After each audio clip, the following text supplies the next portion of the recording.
Well, good morning. It's a hard Sunday for theologians. It is difficult to look at the state we are in and not see an imperfect creation, a universe with a minute, invisible flaw that has brought worldwide unhappiness, and which, far from being forgivably random, seems to stalk those who are vulnerable, those who are underprivileged, and those who risk themselves to help others. This is a puzzle. Sickness, loss, suffering. It's a puzzle we must all wrestle with all our lives. But this Sunday, the mystery thickens as we must think about what Jesus said in John 14.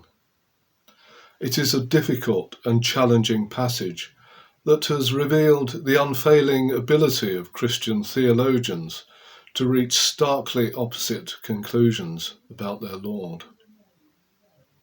In this time of crisis, these conclusions take on great importance because they must determine how our faith has meaning in the present times and how the times cast light on our faith in return. Jesus said, "I am the way and the truth and the life. No one comes to the Father except through me." For many centuries, and still I fear today, this allowed a Christian vision of heaven only populated by the chosen faithful, and perhaps only those who were of a particular brand of faith.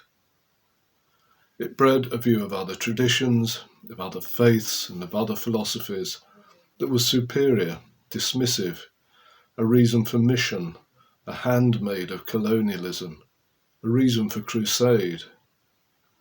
It is, I think, an excluding faith, the faith of peoples in a huddle, preferably with a wall to keep the world out.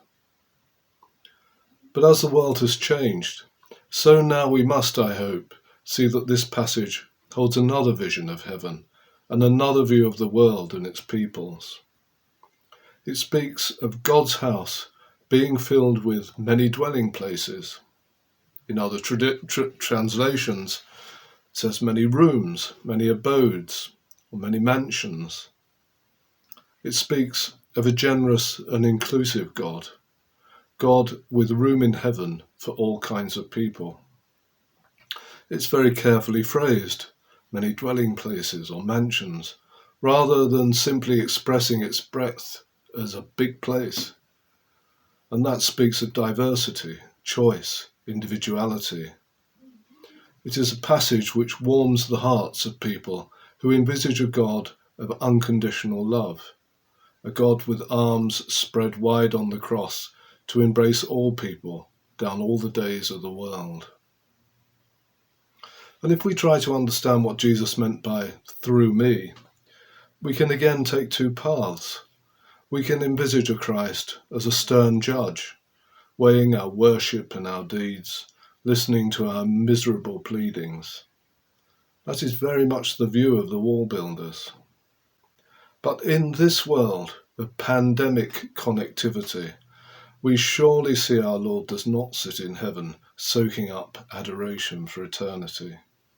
He must be here among us, standing beside the Muslim doctor, weeping with the unchurched widow, walking with the lad shopping for an elderly neighbour, thinking with the scientists of every colour and every creed who are seeking a vaccine, using their God-given gifts of imagination and wit to bring healing. And if we think the rest of the world's people, in all their diversity, have nothing to teach us about caring and spirituality in the face of those wrestled questions of sickness and suffering, we are surely not thinking through Christ.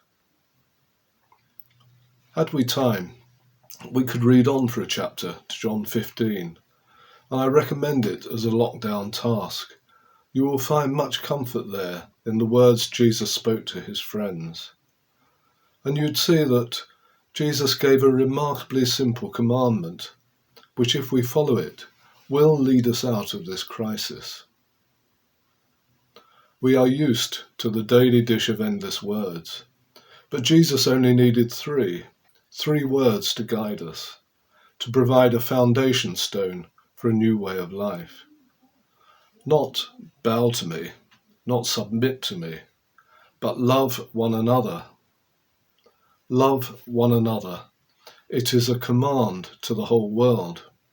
And where there is love, whatever its colour, its gender, whatever its belief, Jesus and his Father are known and honoured. Amen.